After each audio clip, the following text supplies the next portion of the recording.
Hi dear student, myself RK Thakur from Engineers Classes for Competition, Strength of Material Mechanics of Solid video series का आज का video dear student thin cylinder and spherical shell का ही continuing topic है जिसमें हम deal करने वाले हैं। और आज हम देखने वाले हैं कि थिन सिलेंडर में मैक्सिमम शियर स्ट्रेस कितना डेवलप होता है। So let's see dear student, हमने कल देखा था, बेसिकली हमें आज अभी देखना है कि मैक्सिमम शियर स्ट्रेस कितना डेवलप होगा। Maximum shear stress developed in thin cylinder, right, in thin cylinder. So बहुत आसान है, कैसे निकाल सकते हैं। हमने कल देखा था कि अगर हमारा सिलेंडर है इस टाइप का, ये अगर थिन सिलेंडर है, ये हमारा थिन सिलेंडर है और अंदर का मान लो प्रेशर क्या है हमारा P, और ये वॉल थिकनेस है T, राइट, और इंटरनल डाया इसका क्या है D। इंटरनल डाया क्या है D। अगर ये सिलेंडर है तो इसके अंदर एक सरकमफेरेंशियल या हुप स्ट्रेस जनरेट होता है। हुप स्ट्रेस जनरेट होता है जिसको हमने नाम दिया था सरकमफेरेंशियल स्ट्रेस भी बोलते हैं। हुप स्ट्रेस और सरकमफेरेंशियल स्ट्रेस जिसको हमने सिग्मा सी नाम दिया था, और ये सिग्मा सी क्या होता है PD/2T, राइट। और ये हमेशा बेसिकली अगर आप देखोगे तो इसके डायमीटर को इंक्रीज करने वाले डायरेक्शन में होगा, राइट। ये हमेशा किधर एक्ट करता है, कल हमने देखा था, ये हमेशा ऐसे एक्ट करता है जो इसके डायमीटर को इंक्रीज करने की कोशिश करता है, राइट, लाइक दिस। और एक हमने देखा था लॉन्गिट्यूडनल स्ट्रेस। ये हमारा क्या है, longitudinal stress is sigma L, and ये हमने देखा था ये होता है PD/4T, राइट। और ये इसकी लेंथ को इंक्रीज करता है, इसकी ये जो लेंथ है ये लेंथ को इंक्रीज करता है, राइट। सो ये दोनों dear student, hoop stress and longitudinal stress, दोनों ये प्रिंसिपल स्ट्रेस है। ये दोनों क्या है, प्रिंसिपल स्ट्रेस है। ये मेजर प्रिंसिपल स्ट्रेस है और ये एक माइनर प्रिंसिपल स्ट्रेस है। मींस यहां पे अगर आप देखोगे, so sigma C and sigma L both are, क्योंकि दोनों म्यूचुअली परपेंडिकुलर डायरेक्शन में लग रहे हैं। So sigma C and sigma L both are principal stresses. So अब अगर ये sigma C major principal stress है और सिग्मा एल क्या है, माइनर प्रिंसिपल स्ट्रेस है, तो हमारे पास एक थ्योरी होती है जिसको बोलते हैं maximum stress theory. So maximum stress theory से बेसिकली हमें पता होता है कि मैक्सिमम शियर स्ट्रेस हमेशा होता है major principal stress minus minor principal stress upon 2, means difference of principal stress divided by 2, यही मैक्सिमम शियर स्ट्रेस होता है। So therefore from principal of maximum shear stress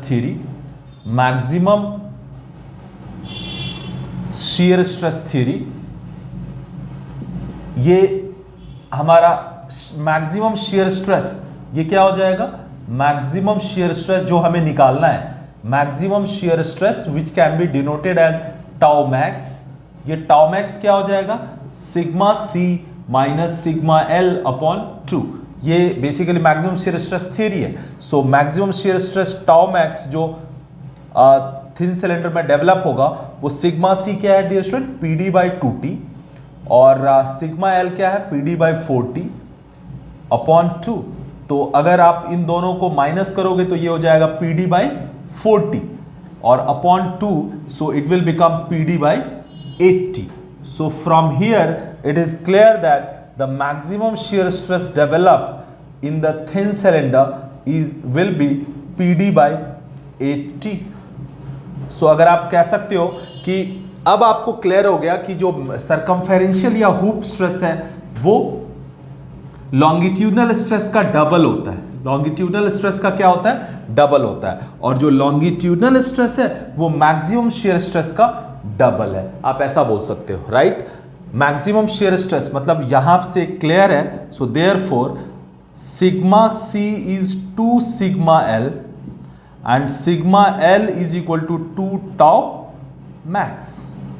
so यहाँ से आप ये भी अंडरस्टैंड कर सकते हो। सो फाइनली जब मैक्सिमम शियर स्ट्रेस थ्योरी से मैक्सिमम शियर स्ट्रेस हमेशा क्या हो जाएगा, PD बाई 8T। और ये कहाँ से आया, तो सरकमफेरेंशियल या हुप स्ट्रेस और लॉन्गिट्यूडनल स्ट्रेस दोनों को प्रिंसिपल स्ट्रेस एज्यूम करके मैक्सिमम शियर स्ट्रेस थ्योरी कहता है कि कहीं पे भी मैक्सिमम शियर स्ट्रेस क्या होगा, difference of principal stress divided by 2।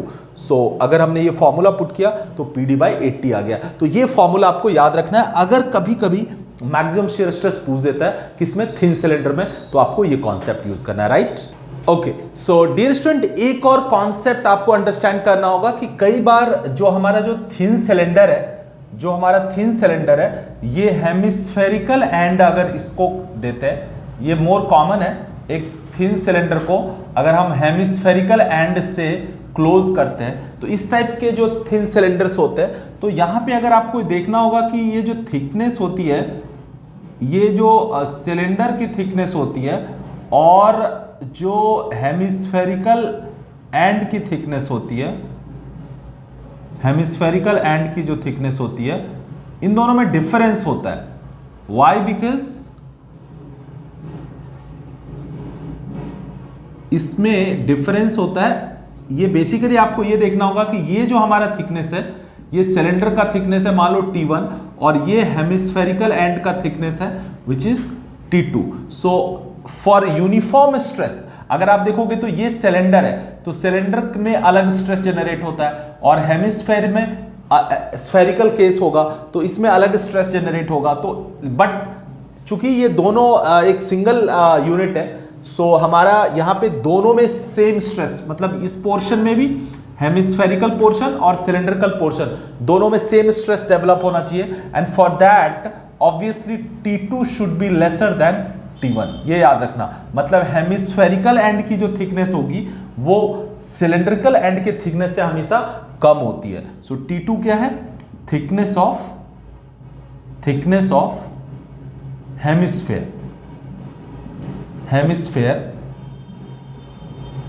और T1 is equal to thickness of cylinder. So for uniform stress in both the section, in both the portion मतलब सिलेंडर और हेमिस्फेरिकल दोनों एंड पे, तो ये क्या होना चाहिए, T2 लेसर देन T1 होना चाहिए। इनफैक्ट इसको हम ऐसा भी लिखते हैं कि T2 by T1 is equal to 0.5 होना चाहिए डियर स्टूडेंट, 0.5 होना चाहिए। मतलब जो सिलेंड्रिकल थिकनेस है उसका जस्ट हाफ होना चाहिए किसका, हेमिस्फेरिकल एंड का थिकनेस फॉर डिजाइनिंग। सो ये आपको एक छोटी सी चीज है, इंपॉर्टेंट चीज है जो आपको माइंड में रखना है, और इसको हम डेराइव भी कर सकते हैं और उसी डेरिवेशन से बेसिकली ये आया हुआ, तो आपको याद रखना है, right. So this is very important concept. Okay, so dear student, अब हम सिलेंडर के सारे केसेस को अंडरस्टैंड करने के बाद स्फेरिकल शेल को अंडरस्टैंड करते हैं कि स्फेरिकल शेल अगर इंटरनल प्रेशर से सब्जेक्टेड है, थिन स्फेरिकल शेल, तो उसके अंदर कितना स्ट्रेस जनरेट होगा और साथ में उसमें क्या डायमेंशनल चेंज होगा। सो अब हमारा जो स्टडी का पॉइंट है वो है thin spherical shell. So dear student, अगर हम थिन स्फेरिकल शेल को ड्रॉ करें तो इस टाइप का बेसिकली एक थिन स्फेरिकल शेल आप एज्यूम कर सकते हो, राइट। और इसके अंदर जो फ्लूइड है, जो भी गैस है, वो हाई प्रेशर पे है, लेट्स से P प्रेशर है, और इसका इंटरनल डायमीटर क्या है, लेट्स से D है, और इसका जो वॉल थिकनेस है ये क्या है, T है। तो डियर स्टूडेंट, यहां पे चूंकि स्फेयर, ये क्या है, स्फेयर है, तो स्फेयर की लेंथ तो होगी नहीं, सो इसीलिए इसमें लॉन्गिट्यूडनल स्ट्रेस डेवलप नहीं होगा। सिर्फ और सिर्फ इसमें एक बेसिकली अगर आप कह सकते हो इसको कि सरकमफेरेंशियल स्ट्रेस या हुप स्ट्रेस जनरेट होगा। सो ये जो सब्जेक्ट, इसमें सिर्फ और सिर्फ ये जो बर्स्ट होगा ना, तो बर्स्ट कैसे होगा, तो अगर हम इसको देखें तो हेमिस्फेरिकल शेप में हम कंसीडर कर सकते हैं इसको, लाइक दिस।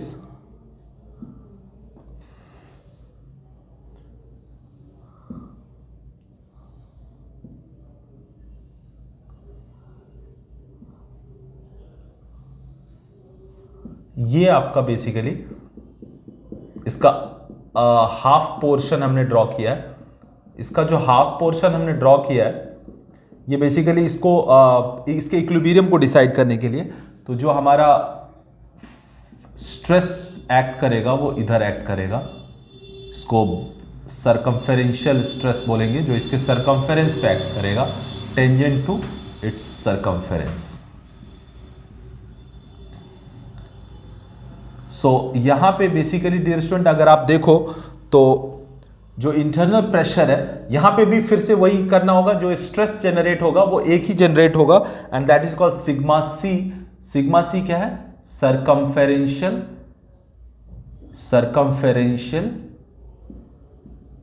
और हुप स्ट्रेस। इसको बर्स्टिंग स्ट्रेस भी बोल सकते हैं, बर्स्टिंग, क्योंकि इसी की वजह से ये बर्स्ट होगा। सो हुप स्ट्रेस और बर्स्टिंग स्ट्रेस। सो ये जो सिग्मा सी होगा ये कैसे निकालेंगे? तो फिर से वही लॉजिक लगाएंगे। इस पे जो प्रेशर फोर्स एक्ट करेगा वो कितना होगा? बर्स्टिंग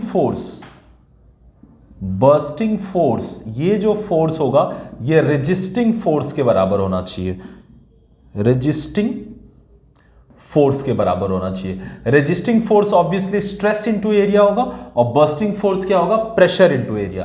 तो बर्स्टिंग फोर्स क्या होगा? Pressure into area. Area dear student कितने एरिया पे प्रेशर एक्ट कर रहा है? प्रेशर एक्ट कर रहा है इस क्रॉस सेक्शन पे which is π/4 d², right, is equal to resisting force क्या होगा? Sigma C which is circumferential stress into cross sectional resisting area. So resisting area ये वाला एरिया होगा, ये जो सर्कल है ना, ये सर्कुलर जो रिंग टाइप का एरिया है जिसकी ये बेसिकली इसकी थिकनेस क्या है? टी है। तो ये जो थिकनेस वाला एरिया रेजिस्ट करेगा, राइट। सो इसमें क्या हो जाएगा? πd into T. तो यहां से अगर आप डियर स्टूडेंट कैलकुलेट करोगे सिग्मा सी, तो सिग्मा सी क्या हो जाएगा? पाई से पाई कैंसिल हो गया, इस डी से ये डी कैंसिल हो गया, तो सिग्मा सी क्या हो जाएगा? ये हो जाएगा PD/40, राइट। सो हमारा जो बर्स्टिंग स्ट्रेस, या इसको यहां पे सरकमफेरेंशियल और हुप स्ट्रेस भी बोलेंगे, स्फेयर के केस में PD/40 हो जाएगा। ऑब्वियसली अगर ये सीमलेस है तो PD/40, और अगर जॉइंट एफिशिएंसी है for built up sphere spherical shell, ये क्या हो जाएगा? पहले की तरह सिग्मा सी क्या हो जाएगा? PD/40 eta. ईटा इज क्या? Joint efficiency. ईटा क्या है डियर स्टूडेंट? ईटा क्या है? Joint efficiency. So joint efficiency आपकी ईटा हो गई। सो ये थिन स्फेरिकल शेल के केस में आपको ये वाला कॉन्सेप्ट याद रखना है, right. Okay, so dear student now अब हम थिन स्फेरिकल शेल के डायमेंशनल चेंज को एनालाइज कर रहे हैं। थिन स्फेरिकल शेल में एक ही डायमेंशन है विच इज डायमीटर। तो डायमीटर में क्या, और डायमीटर और इसके अलावा उसका जो स्टोरेज है विच इज वॉल्यूम, तो डायमीटर में क्या चेंज होगा और वॉल्यूम में क्या चेंज होगा, इसको हम फाइंड करते हैं। सो डियर स्टूडेंट अगर हम बात करें ये हमारे पास किसी भी जो हमारा किसमें स्फेरिकल शेल में अगर हमें किसी भी डायमीट्रल प्लेन के एक्सिस का स्ट्रेन अगर निकालना है तो क्या होगा? Strain in any diametrical plane axis, अगर कोई भी डायमेट्रिकल प्लेन एक्सिस में अगर हम स्ट्रेन की बात करें विच इज एप्सिलॉन, ये क्या हो जाएगा? Delta D/d। और अगर हम इसको कैलकुलेट करेंगे तो क्या होगा? जो स्ट्रेस जनरेट हो रहा है सिग्मा सी अपॉन ई, एक तो ये स्ट्रेन होगा विच इज लीनियर, और एक जो दूसरे डायरेक्शन में जो बेसिकली स्ट्रेस एक्ट कर रहा है वो जो स्ट्रेन जनरेट करेगा वो इस पे लैटरल इफेक्ट प्रोड्यूस करेगा। तो क्या होगा? Minus mu into sigma C upon E, ये हो जाएगा, राइट। जो strain in any diametrical plane, मतलब कहने का ये मतलब है कि अगर आप देखोगे तो ये एक स्फेयर है, तो अगर इस वाले पे अगर हमें नेट स्ट्रेन निकालना which is delta D by D, let's say epsilon, so epsilon इस पे क्या हो जाएगा, सिग्मा सी अपॉन ई, और बेसिकली जो इस डायरेक्शन में एक्ट कर रहा है, इस डायरेक्शन में जो एक्ट कर रहा है ये वाला इसको खींचेगा तो इसको फिर रिड्यूस करेगा, तो इसीलिए ये minus mu into sigma C by E हो जाएगा, राइट। सो ये वाला इसका जो लैटरल इफेक्ट होगा वो इस पे आएगा, इसका लैटरल इफेक्ट इस पे आया, तो नेट इफेक्ट इस पे क्या होगा, इसका खुद का लीनियर माइनस इसका lateral which is mu sigma C by. So अगर आप माइन्यूटली देखोगे तो ये हो जाएगा, राइट। सिग्मा सी, चूंकि स्फेयर के केस में अभी हमने निकाला PD by 40E, PD by 40 sigma C हो जाएगा, हमने पुट कर दिया mu into PD by 40E। अगर यहां से हम पीडी बाई 40 कॉमन ले ले डियर स्टूडेंट, तो हमारा ये हो जाएगा पीडी बाई 40E, अगर ये कॉमन ले ले तो ये हो जाएगा 1 माइनस म्यू, और यही आ जाएगा हमारा क्या, डेल्टा डी बाई डी, और यू कैन से स्ट्रेन। यहां से अगर हम delta D change in dia निकाल लें तो ये हो जाएगा P D square by 40E, 1 minus Poisson's ratio, और म्यू को अगर 1 बाय एम से डिनोट करेंगे तो 1 बाय एम हो जाएगा। सो ये चेंज इन डाया का फॉर्मूला आ जाएगा, राइट। और अगर हमें वॉल्यूम चेंज निकालना है तो हम कैसे निकाल सकते हैं, तो हमें पता है कि जो इसका वॉल्यूम होता है, वॉल्यूम क्या होता है 4/3,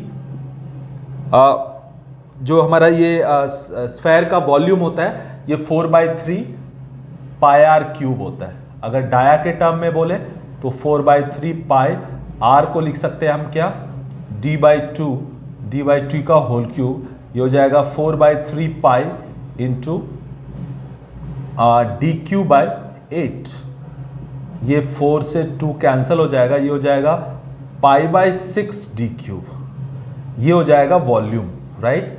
अब यहां से साफ क्लियर है कि अगर हम इसको डिफरेंशिएट कर दें तो dv इज इक्वल टू क्या हो जाएगा, π/6 into 3d square differential of d, right, यही हो जाएगा। अगर मैं फिर से दोनों साइड वॉल्यूम से डिवाइड कर दूं तो इस साइड वॉल्यूम से डिवाइड करूंगा तो ये क्या हो जाएगा, π/6 डी क्यूब। यहां पे ध्यान देना डियर स्टूडेंट, ये वाला जो डिफरेंशिएशन का सिंबल है और ये डायमीटर का है, चूंकि दोनों एक ही आ गए, इससे थोड़ा सा कंफ्यूजन हो सकता है, तो हमने जस्ट आपको ये इस डी को थोड़ा सा बड़ा रखा, राइट। नाउ यही तो वॉल्यूमेट्रिक स्ट्रेन होगा, dv/v, ये क्या होगा, π/6 से π/6 कैंसिल हो जाएगा, ये डी स्क्वायर से ये डी कैंसिल हो जाएगा, dd change in dia by original dia, change in dia by original dia. अगर मैं इसको, तो ये हमारा बेसिकली क्या हो जाएगा, स्ट्रेन, तो 3 इंटू एप्सिलॉन हो जाएगा, 3 इंटू एप्सिलॉन। तो यहां से क्लियर है कि स्फेयर के केस में volumetric strain 3 into linear strain होता है। सो यहां से therefore change in volume by original volume is equal to 3 into strain की वैल्यू हमने ऑलरेडी निकाल लिया विच इज दिस, यही तो है हमारा दिस वन, तो ये क्या हो जाएगा, PD by 40E 1 minus mu. अगर हम चाहे चेंज इन वॉल्यूम निकालना तो वॉल्यूम से मल्टीप्लाई कर देंगे तो ये हो जाएगा 3V PD by 40E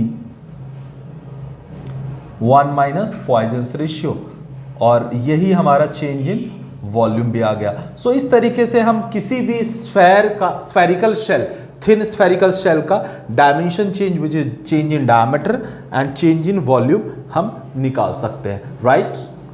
okay, so dear student, अब complete thin cylinder and spherical shell का कंप्लीट थ्योरी और डेरिवेशन करने के बाद अब हम प्रीवियस ईयर के आए हुए क्वेश्चंस को करते हैं जो कि कॉम्पिटिटिव एग्जाम्स में या बीटेक सेमेस्टर सब्जेक्ट्स में आए हुए हैं। सो ये एसएससी जेई के प्रीवियस ईयर का एक क्वेश्चन है जो आया हुआ है, और क्वेश्चन ये कह रहा है कि a thin walled pressure cylinder of internal diameter 1.25 metre contains a fluid at an internal pressure of 2 newton per mm square.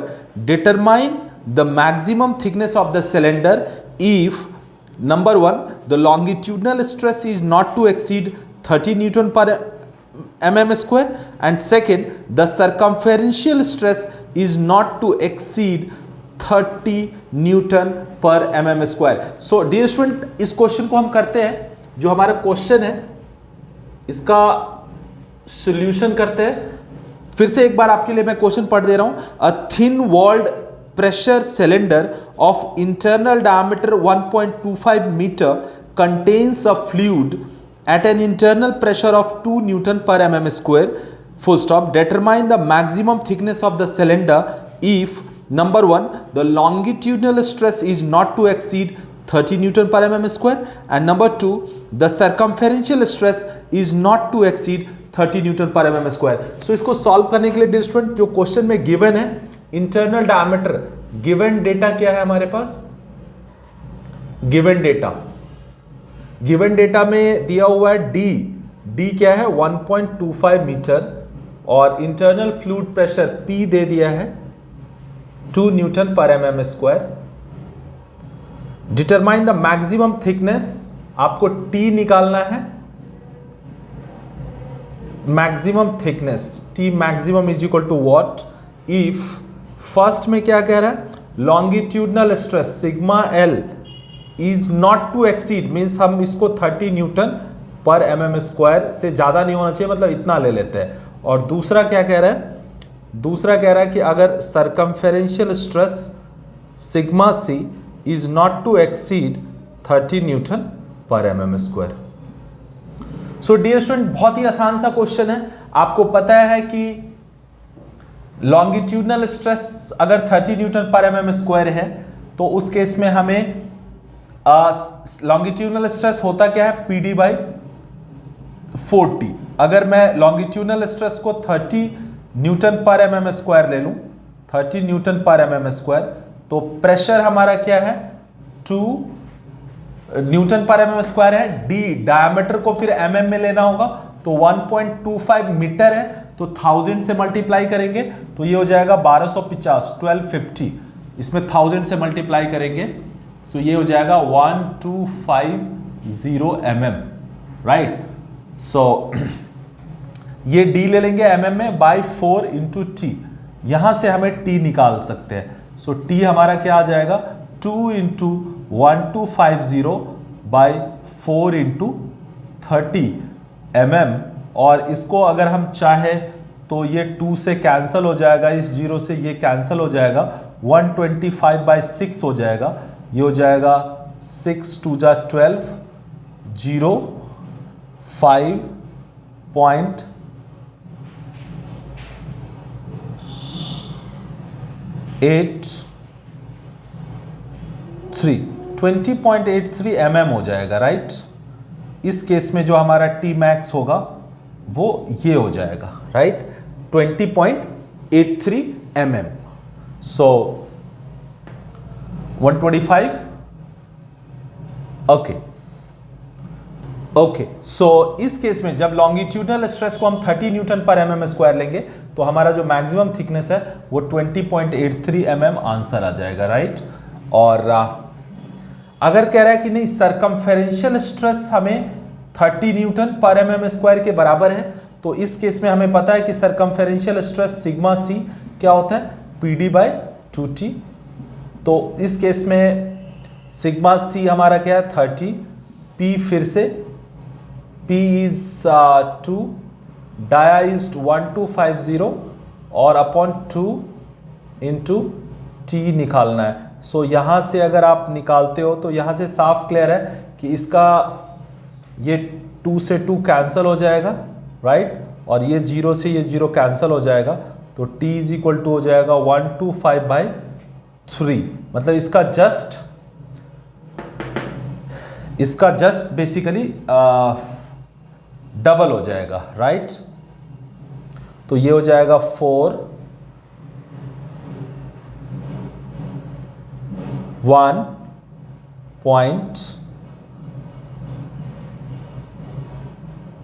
So dear student, ये थिकनेस क्या आ जाएगा 41.67 mm.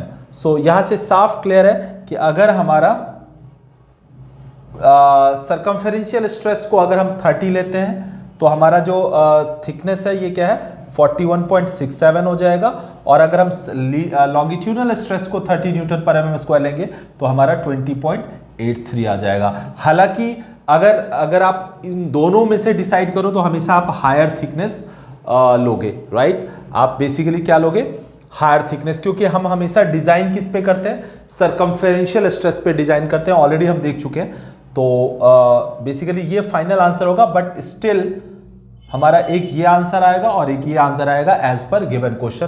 तो ये एसएससी जेई का आया हुआ क्वेश्चन है, राइट। ओके फाइन, सो बहुत ही आसान क्वेश्चन था।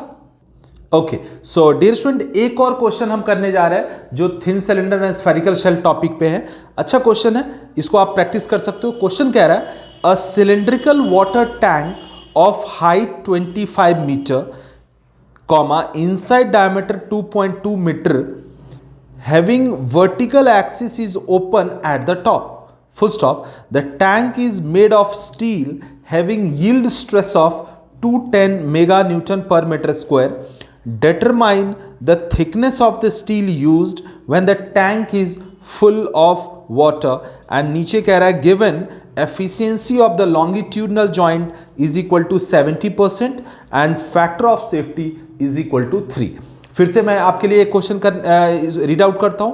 अ cylindrical water tank of height 25 metre, inside diameter 2.2 meter, having vertical axis is open at the top, full stop. The tank is made of steel having yield stress of 210 meganewton per meter square. Determine the thickness of the steel used when the tank is full of water, and given efficiency of the longitudinal joint is equal to 70% and factor of safety is equal to 3. So dear student, इस question को हम कर सकते हैं, इसका solution करते हैं। सबसे पहले गिवन डेटा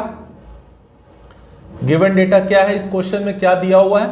इस क्वेश्चन में कह रहा है एक सिलेंड्रिकल वाटर टैंक, हाइट क्या है, ये एक सिलेंड्रिकल वाटर टैंक है, ये एक सिलेंड्रिकल वाटर टैंक है।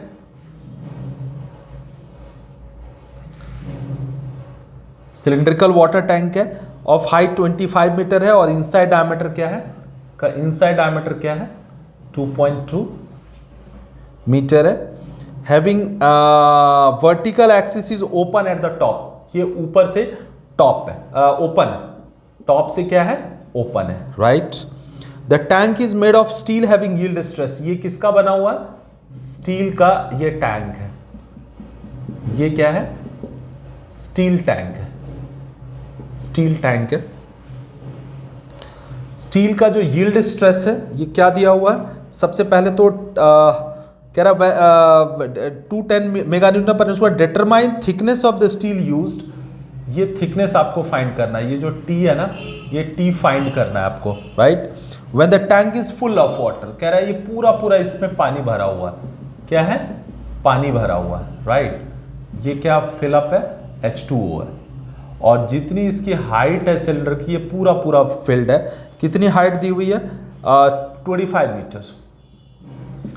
सो डियर स्टूडेंट, सबसे पहले आपको ये देखना होगा कि यहां पे हमारा जो स्टील का यील्ड स्ट्रेस दिया हुआ, sigma yield is 210 mega newton per metre square, right. और इसके अलावा अगर आप देखेंगे तो efficiency of longitudinal joint eta L ये दिया हुआ है 70%, मीन्स 0.7 दिया हुआ है, और फैक्टर ऑफ सेफ्टी FOS ये क्या दिया हुआ है 3। सो सबसे पहले डियर स्टूडेंट ये देखना होगा कि हमें ये देखना है कि ये जो वाटर है, ये वाटर कितना प्रेशर एक्सर्ट करेगा। तो सबसे पहले वाटर जो प्रेशर एक्सर्ट करेगा, वो प्रेशर एक्सर्ट होगा, प्रेशर इज इक्वल टू क्या हो जाएगा, ρGH। ये H हाइट का प्रेशर बेसिकली ये बॉटम पे एक्सर्ट करेगा, जो बेसिकली इसके बॉटम पे एक्ट करेगा। तो प्रेशर क्या हो जाएगा, ρGH। सो रो हमारा क्या है, वाटर के लिए 1000, वाटर के लिए 1000, G 9.81 और H क्या है 25। सो ये न्यूटन पर मीटर स्क्वायर ये हो जाएगा, राइट। सो इसको अगर हम सॉल्व करें तो अगर मैं इसको भी g को भी 10 ही ले लूं डियर स्टूडेंट, ईज के लिए g को भी 10 ले लूं, तो ये हो जाएगा 25 इंटू 10 टू द पावर 4, और यू कैन से it is 0.25 mega newton per metre square. ये हो जाएगा हमारा प्रेशर। सो प्रेशर आपने निकाल लिया। नाउ आपको ये देखना है डियर स्टूडेंट कि इसका जो यील्ड स्ट्रेस है, स्टील का जो यील्ड स्ट्रेस है वो है 210 mega newton per metre square, और फैक्टर ऑफ सेफ्टी बेसिकली क्या दे दिया है, 3 दे दिया है, राइट। सो आपको सबसे पहले वर्किंग स्ट्रेस निकालना होगा, जो बेसिकली स्टील सबसे आप एक्सपेक्ट करते हो कि स्टील पे लगना चाहिए। सो सबसे पहले जो हमारा वर्किंग स्ट्रेस है, वो वर्किंग स्ट्रेस क्या हो जाएगा, यील्ड स्ट्रेस, जो कि मैक्सिमम स्ट्रेस होता है divided by factor of safety, क्योंकि अगर फैक्टर ऑफ सेफ्टी दिया हुआ है तो डेफिनेटली यील्ड से कम स्ट्रेस से आप सब्जेक्टेड करोगे इस स्टील को। तो सिग्मा यील्ड क्या दिया हुआ है, 210 mega newton per metre square, and factor of safety आपका 3 है, तो ये आ जाएगा 70 mega newton per metre square. इससे ज्यादा स्टील में डेवलप नहीं होना चाहिए। हालांकि स्टील का यील्ड 210 है, लेकिन फैक्टर ऑफ सेफ्टी चूंकि 3 कहता है, तो हमारा वर्किंग स्ट्रेस क्या हो जाएगा, yield stress permissible stress divided by factor of safety means 70 mega newton per metre square हमारा वर्किंग स्ट्रेस हो जाएगा, और यही स्ट्रेस इस सिलेंडर पे एक्ट होना चाहिए मैक्सिमम। और क्लियर है कि इस प्रेशर की वजह से जो इसमें सर्कमफेरेंशियल स्ट्रेस डेवलप होगा वो ये होना चाहिए। सिंपल सा लॉजिक है कि जो हमारा इस वाटर हाइट की वजह से, चूंकि ऊपर ओपन है, तो लॉन्गिट्यूडनल स्ट्रेस डेवलप होगा नहीं, इसमें सिर्फ और सिर्फ सर्कमफेरेंशियल स्ट्रेस डेवलप होगा, और सर्कमफेरेंशियल स्ट्रेस जो इसमें डेवलप होगा वो 70 मेगा न्यूटन से ज्यादा नहीं होना चाहिए। So we know that sigma C, चूंकि यहां पे ज्वाइंट एफिशिएंसी भी दे दिया है, तो सिग्मा सी क्या होता है, PD by 2T eta L। Longitudinal joint की एफिशिएंसी भी आपको लेनी पड़ेगी, राइट। तो इस केस में आपका सिग्मा सी आप कितना ले लोगे, 70 into 10 to the power 6 obviously mega newton है, इज इक्वल टू प्रेशर आपने निकाल लिया है 0.25 into 10 to the power 6, dia already क्या है 2.2, dia is 2.2, PD by 2 into thickness निकालना ही है आपको, और इसकी एफिशिएंसी क्या है, लॉन्गिट्यूडनल एफिशिएंसी 0.7, तो 0.7 ले लिया। 10 टू द पावर 6 से ये 10 टू द पावर 6 कैंसिल हो जाएगा डियर स्टूडेंट, और यहां से अगर आप थिकनेस निकालोगे तो T क्या हो जाएगा, T हो जाएगा 0.25 into 2.2 divided by 2 into 0.7 into 70। So this much metre ये थिकनेस आना चाहिए, और इसमें अगर आप इसको सॉल्व करोगे तो यू विल गेट 0.0056 मीटर, और अगर इसमें हम 1000 से मल्टीप्लाई कर दे तो mm आ जाएगा, तो ये आ जाएगा 1000 से डिवाइड करेंगे तो ये आ जाएगा 5.6 mm।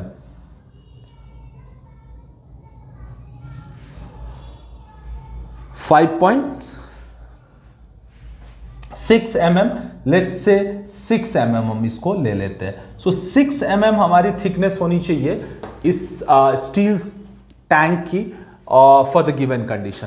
तो इस क्वेश्चन को करने के बाद आपको क्लियर हो गया होगा कि ये इस टाइप के क्वेश्चन को कैसे करना है।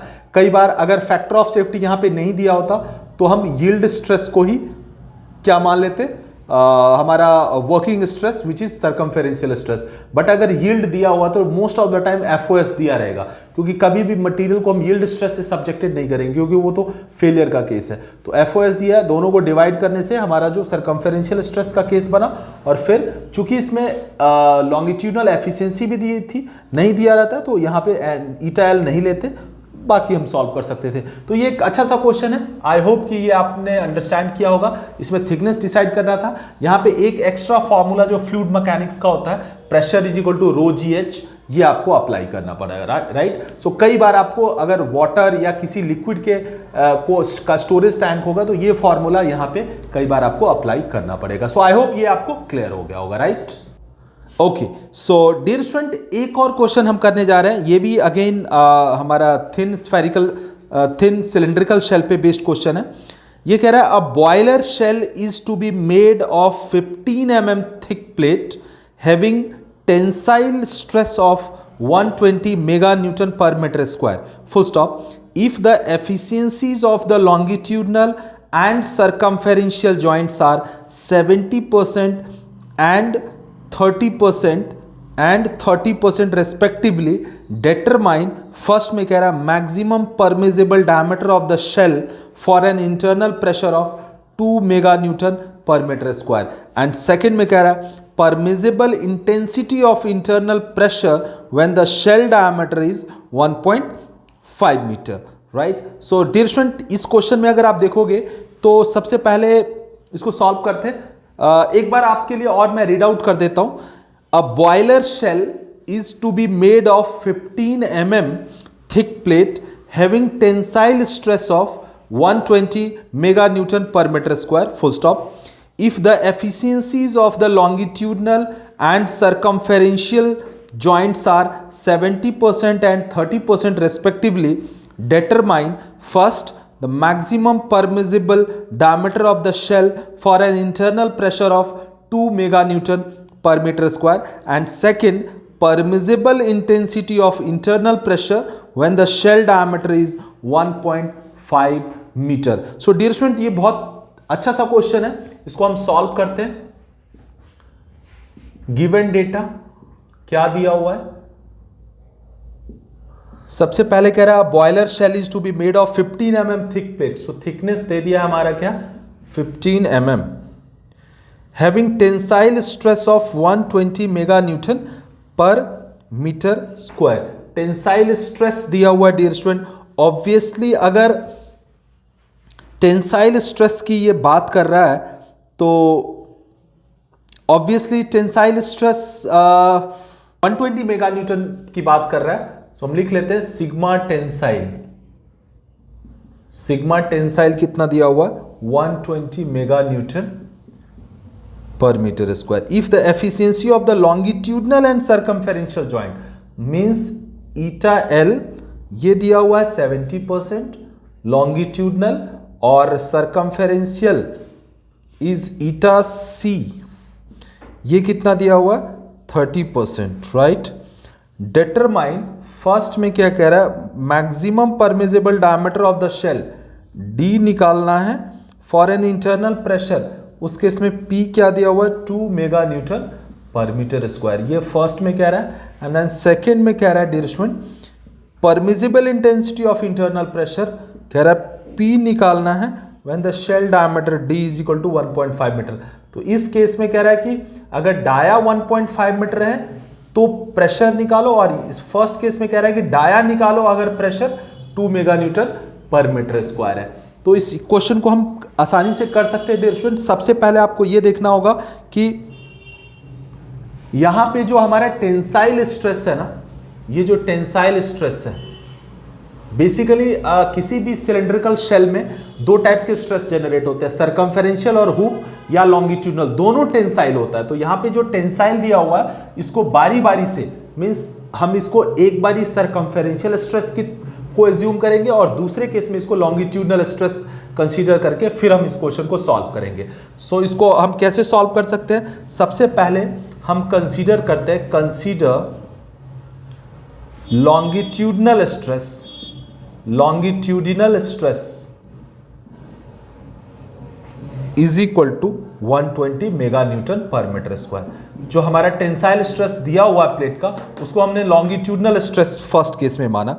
तो सिग्मा एल हमारा होता क्या है, सिग्मा एल का फॉर्मूला हमें पता है PD by 4T eta C होता है dear student, circumferential joint. Longitudinal stress में जो एफिशिएंसी यहां पे होगा वो सरकमफेरेंशियल होगा, क्योंकि लॉन्गिट्यूडनल के केस में जो आपका एफिशिएंसी रोल प्ले करेगा वो सरकमफेरेंशियल, और सरकमफेरेंशियल या हुप स्ट्रेस के केस में लॉन्गिट्यूडनल जॉइंट एफिशिएंसी बेसिकली आता है। सो सिग्मा एल को हम 120 ले लेंगे, so 120 into 10 to the power 6 P. What is pressure, pressure basically आपको क्या लेना है 2 mega newton per metre square first के केस में, सो 2 इंटू 10⁶, डी निकालना है आपको। 4 थिकनेस तो दिया हुआ ऑलरेडी 15 mm, सो इस 15 mm को हम 15 इंटू 10⁻³ मीटर बनाने के लिए सब कुछ SI में ले रहे हैं। और सरकमफेरेंशियल एफिशिएंसी कितनी है 30%, मतलब 0.3। यहाँ से डियर स्टूडेंट हम डाया निकाल सकते हैं, और यहाँ से अगर आप डाया निकालोगे तो ये 1.08 मीटर आएगा। ऑब्वियसली काफ़ी ज़्यादा वैल्यू आ रही है क्योंकि ये बेसिकली बॉयलर के केस में निकाल रहे हैं। बॉयलर का शेल वैसे भी काफ़ी बड़ा होता है। सो डी 1.08 है, जो बेसिकली आपका ओके, सो 1.08 मीटर है जब हमने लॉन्गिट्यूडनल स्ट्रेस को 120 mega newton per metre square माना है। नाउ सेकंड केस में डियर स्टूडेंट हम इसको क्या माने हैं, सरकमफेरेंशियल, तो उस केस में हम डी निकालते हैं। सो इसी में व्हेन ये वाला हमने एक केस लिया, दूसरा case consider circumferential stress, circumferential और hoop stress is equal to 120 mega newton per metre square. ये हमने एज्यूम कर लिया। तो इस केस में ऑब्वियसली सिग्मा सी क्या हो जाएगा, 120 mega newton per metre square. Sigma C dear student आपको पता है ये क्या होता है, PD/2T eta L is equal to ये हो जाएगा 120 इंटू 10⁶, या फिर आप वैल्यू पुट सिग्मा सी को हम क्या लिख सकते हैं, PD/2T। सो चलो लिख देते हैं PD/2T eta L is equal to 120 mega newton per metre square. यहां से प्रेशर हम क्या लेंगे, फर्स्ट केस में 2 mega newton, so 2 into 10⁶, D आपको निकालना है, डी निकालना है by 2 into T. 2 into T is already 15 into 10⁻³ and eta L basically हमारा क्या है dear student, longitudinal joint efficiency 70%, मतलब 0.7 इज इक्वल टू 120 इंटू 10⁶। अगर यहां से हम डाया निकालते हैं डियर स्टूडेंट, तो ये डाया बेसिकली आपका आएगा 1.26 मीटर। अब आपको ये देखना है कि अगर हम 120 मानते हैं किसको, सरकमफेरेंशियल को, तो डाया हमारा 1.26 आ रहा है, राइट। और अगर हम देखते हैं यहां पे लॉन्गिट्यूडनल मानते हैं तो हमारा डाया क्या आ रहा है, 1.08। तो हमें इन दोनों में से लेसर डाया एज्यूम करना होगा। ये चीज आपको ध्यान में रखना होगा डियर स्टूडेंट। सो बेसिकली हमें मिनिमम डायमीटर लेना होगा और ऑब्वियसली ये 1.08 आ जाएगा। So therefore in order to satisfy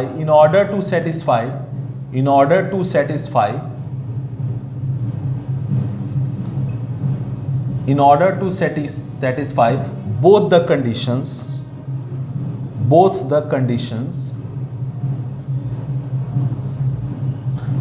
maximum diameter आपका क्या हो जाएगा, मैक्सिमम डायमीटर वो बेसिकली हो जाएगा इन दोनों में से जो मिनिमम होगा 1.26 और 1.08, ये जो दो आया इन दोनों में से जो मिनिमम होगा वो ऑब्वियसली क्या हो जाएगा 1.08 मीटर। ब्रैकेट में मैं लिख देता हूं मिनिमम ऑफ दीज टू। सो ये आपका आंसर हो जाएगा डियर स्टूडेंट। 1.08 मीटर का डायमीटर लेना होगा अगर tensile stress 120 mega newton per metre square है, क्योंकि टेंसाइल स्ट्रेस एक बार लॉन्गिट्यूडनल के केस में, एक बार सरकमफेरेंशियल के केस में, दोनों के केस में जो डाया आपका कम आएगा वही लेना है डियर स्टूडेंट। ये इंपॉर्टेंट है, right. Okay, so dear student now the second case में हम जाते हैं। सेकंड केस में भी लगभग सेम अप्रोच है। टेंसाइल स्ट्रेस को यहां पे बेसिकली आपको प्रेशर निकालना है जब डाया दिया हुआ है, तो फिर से वही सारा केस करेंगे। लॉन्गिट्यूड एक बार हम सरकमफेरेंशियल मानेंगे। जो सेकंड क्वेश्चन है, सेकंड क्वेश्चन में जो first consider sigma C is equal to 120 mega newton. Basically हमारा क्या है, प्रेशर निकालना है 120 mega newton per metre square, right. तो इस केस में आपको सिग्मा सी क्या लेना होगा, PD by 2T eta L is equal to 120 mega newton per metre square. अब यहां पे डियर स्टूडेंट सेकंड केस में चूंकि प्रेशर नहीं दिया हुआ है तो आपको P रखना है, डाया दिया हुआ है 1.5 metre, so 1.5 by 2 into T 1.15 into 10 to the power -3 and eta L क्या है 70% 0.7 is equal to 120 mega newton per metre square. यहां से अगर आप देखोगे डियर स्टूडेंट, यहां से अगर आप P निकालोगे तो ये P आना चाहिए आपका 1.68 mega newton per metre square. तो अगर हमने टेंसाइल स्ट्रेस 120 माना, टेंसाइल स्ट्रेस को सरकमफेरेंशियल स्ट्रेस के बराबर माना, तो हमारा प्रेशर 1.68 आ रहा है। Similarly consider sigma L is equal to 120 mega newton per metre square. तो इस केस में ये क्या हो जाएगा, PD by 4T eta C is equal to 120। यहां से प्रेशर फिर से निकालेंगे, डाया क्या हो जाएगा 1.5 एज इट इज, जो सेकंड केस में 1.5 कह रहा है, इंटू 4T क्या हो जाएगा dear student 15 into 10 to the power -3, eta C क्या है हमारा 0.3 इज इक्वल टू 120। यहां से अगर हम प्रेशर निकालेंगे डियर स्टूडेंट तो ये प्रेशर आएगा 1.44 mega newton per metre square. अब हमें इन दोनों में से फिर से लेसर वैल्यू लेनी है, ये वैल्यू और इस वैल्यू, इन दोनों में से जो लेस वैल्यू है लेनी है। So therefore permissible intensity, permissible pressure, ये बेसिकली क्या हो जाएगा, lesser of these two, lesser of these two means कौन से दीज टू, 1.68 एंड 1.44। तो ये क्या हो जाएगा 1.44 mega newton per metre square is the answer. ये हमारा आंसर हो जाएगा। मतलब हमें इन दोनों में से बेसिकली डाया भी मिनिमम वाला लेना है और प्रेशर भी मिनिमम वाला लेना है, क्योंकि ज्यादा वाला लेंगे तो उस केस में तो सेटिस्फाई रहेगा बट लोअर केस में वो फेल हो जाएगा। तो इसीलिए हमें सेफ साइड के लिए दोनों को लोअर लेना है, right. Okay so dear student, एक और लास्ट क्वेश्चन हम ट्राई कर रहे हैं जो बेसिकली काफी अच्छा क्वेश्चन है। ये कह रहा है a cylindrical vessel whose ends are closed by means of rigid flange plates is made up of steel plate 3 mm thick. The internal length and diameter of the vessel are 50 mm and 25 centimeter respectively. Determine the longitudinal and circumferential stresses in the cylindrical shell due to the internal fluid pressure of 3 mega Newton per meter square. Also calculate increase in length, diameter and volume of the vessel. तो ये एक अच्छा question है जिसमें dimensional change भी पूछा हुआ है और at the same time longitudinal और सरकमफेरेंशियल स्ट्रेस भी पूछा हुआ है। सो फिर से मैं एक बार जल्दी से इसको रीड आउट कर रहा हूं। A cylindrical vessel whose ends are closed by means of rigid flange plates of steel plate 3 mm thick. The internal length and diameter of the vessel are 50 cm and 25 cm respectively. Determine the longitudinal and circumferential stresses in the cylindrical shell due to the internal fluid pressure of 3 mega Newton per meter square. Also calculate increase in length, diameter and volume of the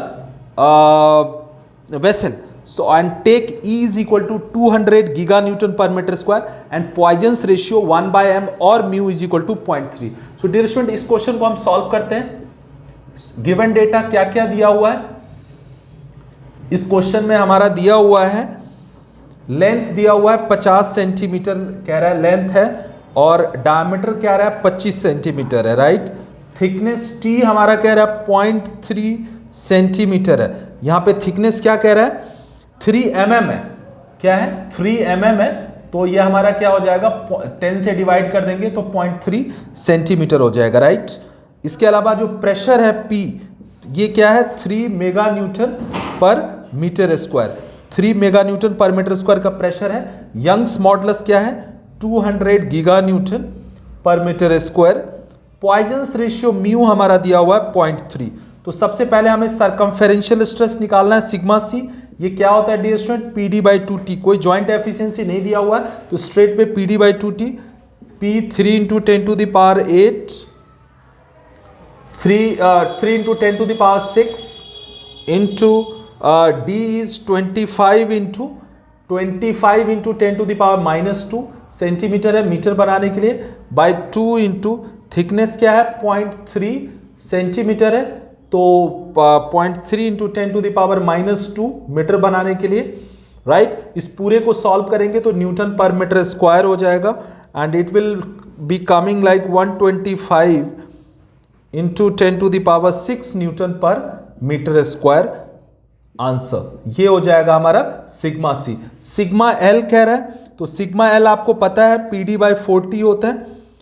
sigma L क्या हो जाता है, P D by 40, मतलब ये sigma सी का just half होता है, तो ये हो जाएगा 125 into 10 to the power 6 divided by 2 which is 62.5 into 10 to the power 6 newton per metre square. ये हो जाएगा डियर स्टूडेंट सेकेंड आंसर जो सिग्मा एल है। तो सिग्मा सी और सिग्मा एल निकाल लिया। देन हमारा चेंज इन डायमेंशन पूछ रहा है, तो डियर स्टूडेंट चेंज इन जो डाया होता है, change in dia, change in, अगर आप चेंज इन डाया का फॉर्मूला अगर आपको पता होगा, हमने ऑलरेडी चेंज इन डाया का फॉर्मूला निकाला हुआ है। ये क्या था, okay so dear students change in dia निकालना है तो सबसे पहले हमें बेसिकली ये जो स्ट्रेन होता है डेल्टा डी बाई डी, ये बेसिकली क्या हो जाएगा sigma C by E minus mu into sigma L by E, यही हो जाएगा। सो अगर यहां से हमें चेंज इन डाया निकालना है, हालांकि हमें फॉर्मूला भी पता है लेकिन हम ये वाले कॉन्सेप्ट से जल्दी निकाल सकते हैं, अगर इसके लिए फॉर्मूला याद रखने की जरूरत नहीं है। डेल्टा डी क्या हो जाएगा, D into sigma C by E minus mu into sigma L by E, सब कुछ हमें पता है। यहां पे हम पुट कर देंगे। डाया हमारा क्या दिया हुआ डियर स्टूडेंट, डाया दिया हुआ 25 into 10 to the power -2, sigma C आपने निकाल लिया है, सिग्मा सी क्या है 125 into 10 to the power 6 upon E दिया हुआ है 200 into 10 to the power 9 minus mu दिया हुआ है 0.3, लॉन्गिट्यूडनल स्ट्रेस आपने निकाल लिया है कितना है 62.5 into 10 to the power 6 upon 200 into 10 to the power 9। यहां से बेसिकली इसको सॉल्व करेंगे तो चेंज इन डाया आ जाएगा और ये चेंज इन डाया आना चाहिए डियर स्टूडेंट 0.01328 सेंटीमीटर आएगा। बेसिकली आपका आएगा 0.00130 ओके। सो डियर स्टूडेंट ये आना चाहिए 0.00138 मीटर, या इसको सेंटीमीटर में कन्वर्ट करेंगे तो 0.01328 सेंटीमीटर आंसर होगा। तो ये चेंज इन डाया का फॉर्मूला है। इसके अलावा अगर हमें चेंज इन लेंथ निकालना है तो इसके लिए हमें लॉन्गिट्यूडनल स्ट्रेन निकालना होगा। ये क्या होगा sigma L upon E, sigma L upon E minus mu into sigma C upon E, right, और ये हो जाता है delta L by L, so is equal to sigma L by E minus mu into sigma C by E. यहां से अगर हमें delta L निकालना है तो L sigma L by E minus mu into sigma C by E. अगर आप L की वैल्यू पुट कर दो dear student 50 into 10 to the power -2, sigma L की वैल्यू कितनी आई है 62.5 into 10 to the power 6 upon E की वैल्यू हमारा क्या है 200 into 10 to the power 9 minus mu है हमारा 0.3, सिग्मा सी, फिर सिग्मा सी की वैल्यू क्या है sigma C 125 into 10 to the power 6 upon E is 200 into 10 to the power 9। इसको डियर स्टूडेंट अगर हम सॉल्व करें तो हमारा चेंज इन लेंथ भी आ जाएगा जो कि 0.00625 सेंटीमीटर, ये आंसर हो जाएगा डेल्टा एल। और चूंकि हमें पता है कि चेंज इन वॉल्यूम क्या होता है, चेंज इन वॉल्यूम हमेशा होता है कि एप्सिलॉन एल प्लस 2 एप्सिलॉन सी।